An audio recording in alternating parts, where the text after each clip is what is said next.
Belgium's federal prosecutor says 5 people involved in last year's Paris attacks have been detained. Salah Abdeslam, the most wanted man behind the attacks, is among the detainees.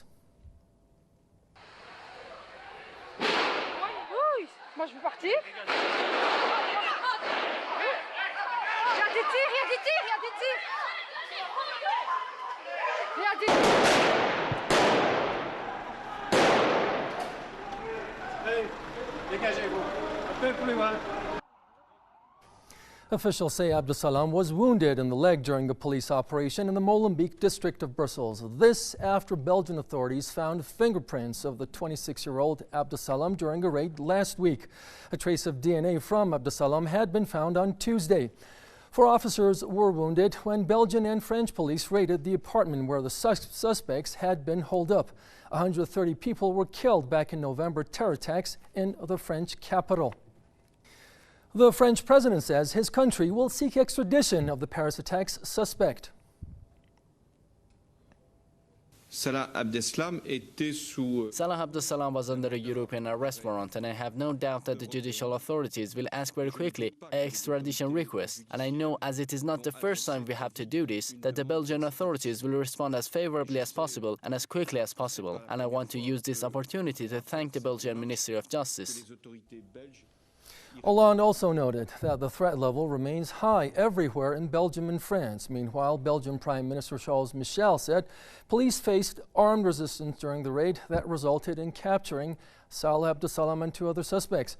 U.S. President Barack Obama also congratulated the French president and Belgian premier for the arrest of the top Paris attack suspect.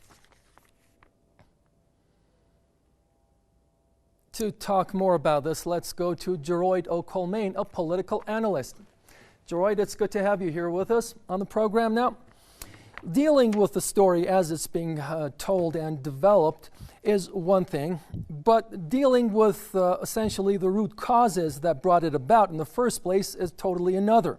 Now, France and other Western allies and countries, such as even Belgium perhaps, have been accused and have been alleged as being responsible, at least partly, for the rise of Takfiri terrorism in the Middle East and for its spread, which is now being actually exported to Europe. Now, any signs, in your opinion, that this will be a measure where the French government, in addition to some other European governments, will be finally and ultimately addressing and redressing those root causes? Absolutely not. Terrorism is a key feature of French foreign policy.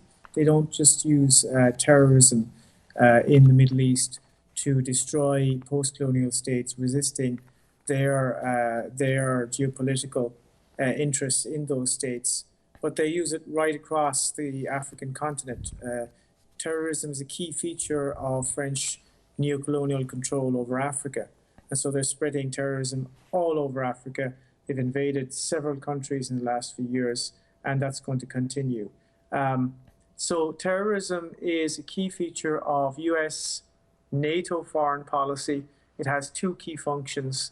First function is to provide a pretext for the bombing of countries who are recalcitrant or intransigent or who will not cooperate with US, NATO geopolitical interests and economic interests. And the second function is to spread fear among the domestic population so that they will support austerity at home and foreign wars, and that they will support the war on terror.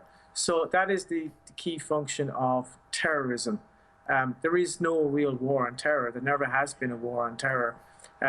Terrorists, Islamic terrorism, what we describe as Takfiri or Islamic terrorism, is a creation of the CIA, it's a creation of the West, it's a creation of the Mossad, and it serves their interests. So if you look at this case of the Salah Abdeslam, he's going to be brought back to Paris. He's going to be tried by magistrates. There's going to be no jury, and he's likely to spend the rest of his life in prison. We'll never find out what happened to him, how he got into the mess he's in, how he was radicalized. That will be covered up. We know, even from the French press, that the police investigation in Belgium was pathetic. I mean, they knew everything about this guy. They could have prevented the attacks. They didn't. Why didn't they? In the French article in Le Monde today, they suggested it was because of bureaucratic pressure from the hierarchy in the Belgian police. These things are never investigated sufficiently. And yet investigative journalists who do investigate what is going on, like the director of Panamza Info, are arrested because their investigations show that there are very troubling links to Israel in the attacks in November of 2015. And yet we're not allowed to talk about that. The numerous links to Israel in the attacks of November and in the attacks also against the Charlie Hebdo magazine in January. So, people are misinformed and disinformed by this continually by the Western press, and that perpetuates the war and perpetuates, of course, social problems, creating an atmosphere you touched a sore spot there. Sorry to interject. You touched a sore spot, that is being informed or misinformed.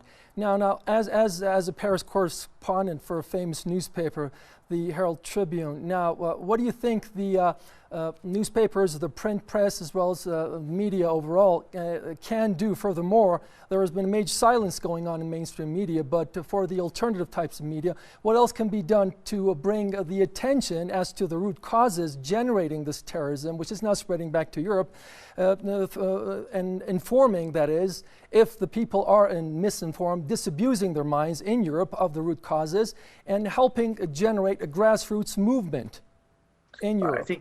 I think journalists just need to take responsibility. Journalism is an extremely responsible job. It involves investigating very serious cases and trying to inform the public. I mean, journalism was always supposed to be the fourth estate. It is no longer the fourth estate. You read Oscar Wilde in the 19th century, he talks about this, about journalism being part of the estate. It's no longer outside it. And that's even more so the case today, where the journalists are more stenographers to power rather than people outside the system looking in and trying to inform the public. They're part of the power structure. I think people need to step outside that and try to look at these things objectively and say, well, let's talk about Israel. Let's talk about their interests. Let's talk about their role in these things. Let's not have these kind of taboos about what we can talk about and what we can investigate. We do have that in Europe.